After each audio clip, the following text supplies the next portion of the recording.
G'day Al. As promised, I'm going to just give you an overview of our sales process on how we're successfully closing our prospective students for our course. What I want to do is just get your attention to the board here.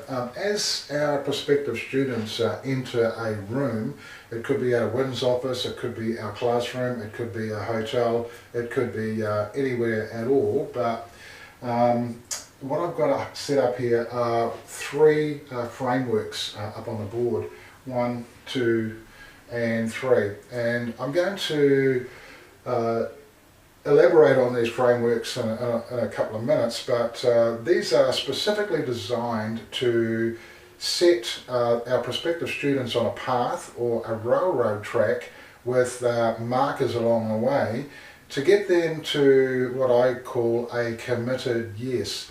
The last thing I want for our prospective students to do is to walk out the door saying, I'll think about it. It's going to be either a committed yes or it's going to be a committed no. Now I'm going to divide these videos up into segments because the presentation takes around about 30 minutes. And for me to explain the ins and outs of how this works, it could be just as long or it could be a little bit longer. The first thing I'm going to do is go over a particular strategy, and the first strategic move that I make is as the prospective students come through the door, I am going to give them a pen. Now you think, well, what's the significance of a pen?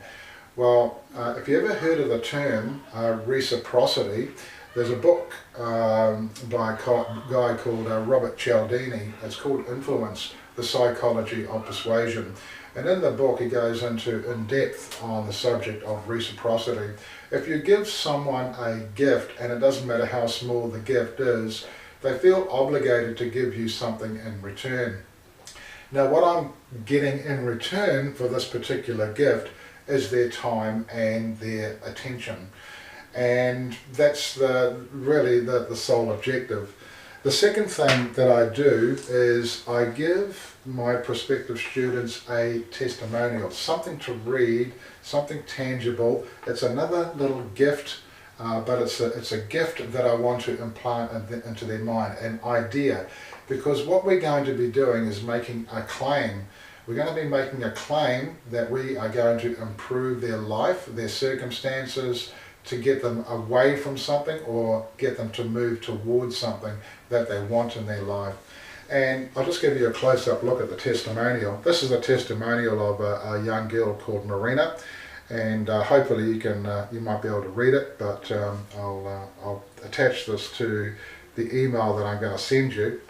Now Marina is a young girl, and I also have 3 other testimonial sheets, and the other testimonial sheets are of another young guy and another older female and another older guy. So as our prospective students walk through the door, I will be handing the pen, and depending on their demographic, I will match the testimonial to the demographic. And what this does is implant the idea into their mind that maybe not for them at this stage, but we have achieved success.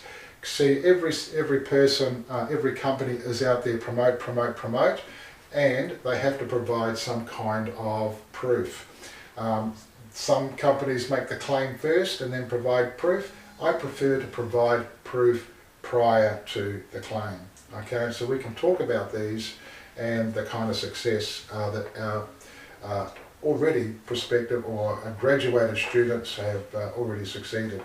So that is the first stage of just settling in, and they can hand these around and amongst themselves and get familiar with the kind of success that is associated with us. So I'll end this video now, and I'll start the next one in a minute.